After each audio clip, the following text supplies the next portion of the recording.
ఏమంటున్నాడంటే నీవు భయపడనక్కర్లేదు, బాధించువారు ఏమవుతారంట చెప్పండి, నీకు దూరముగా ఉందురు. ఏం బాధిస్తుంది? మనుషులు బాధిస్తున్నారా? కాదు, నీ పరిస్థితులు నిన్ను బాధిస్తున్నాయి. హల్లెలూయా. మన ప్రతికూలమైన పరిస్థితులు, అనుకూలమైన పరిస్థితులు కావు ఇవన్నీ.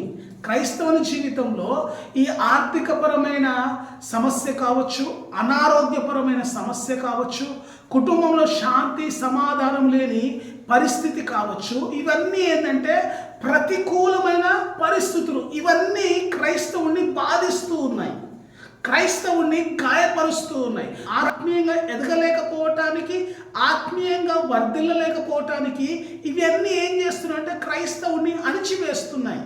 ఇప్పుడు మీరు ఒక విషయం గమనించండి, నువ్వు ఎదగాలనుకుంటున్నావు, దేవుళ్ళు ఎదగాలనుకుంటున్నావు, దేవుళ్ళు బలపరచబడాలనుకుంటున్నావు, దేవుళ్ళు వర్ధిల్లాలనుకుంటున్నావు, కానీ ఈ ఆర్థిక పరిస్థితులు లేదా కుటుంబ పరిస్థితులు లేకపోతే అనారోగ్య పరిస్థితులు నిన్ను దేవుళ్ళు ఎదగకుండా ఏం చేస్తున్నాయి? అవన్నీ నిన్ను అణిచివేస్తూ ఉన్నాయి. వీటన్నిటిని అధిగమించమంటున్నాడు దేవుడు. వీటన్నిటిని నువ్వు ఏం చేయమంటున్నాడు? విజయం పొందుకోమంటున్నాడు వీటి మీద. అవి పొందుకోవాలంటే మనకి ఏముండకూడదు? ముందు వాటి మీద మనకు భయం ఉండకూడదు. హల్లెలూయా. ఇప్పుడు నేను ఈ విషయంలో భయపడ్డాను అనుకోండి, అది నా మీద ఏం చేస్తున్నట్టు? కంట్రోల్ చేస్తున్నట్టు. అంటే ఆ పరిస్థితి నన్ను కంట్రోల్ చేస్తుంది అంటే దాని మీద నేను ఎలాగ విజయం పొందుకోగలుగుతాను?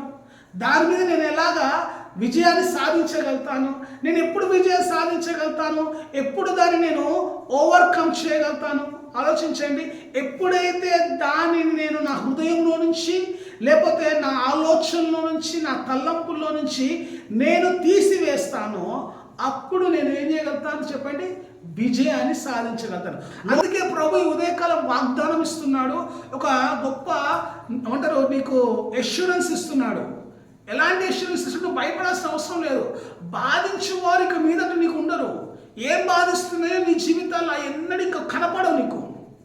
ఆర్థిక సమస్యలు కావచ్చు, కుటుంబ సమస్యలు కావచ్చు, అనారోగ్య సమస్యలు కావచ్చు, దేవుడు వాటన్నిటి నుంచి నీ జీవితంలో తీసివేయబోతున్నాడు. దేవుడు వాగ్దానం చేస్తున్నాడు ఈరోజు. ఎందుకంటే మన దేవుడు నమ్మదగిన దేవుడు.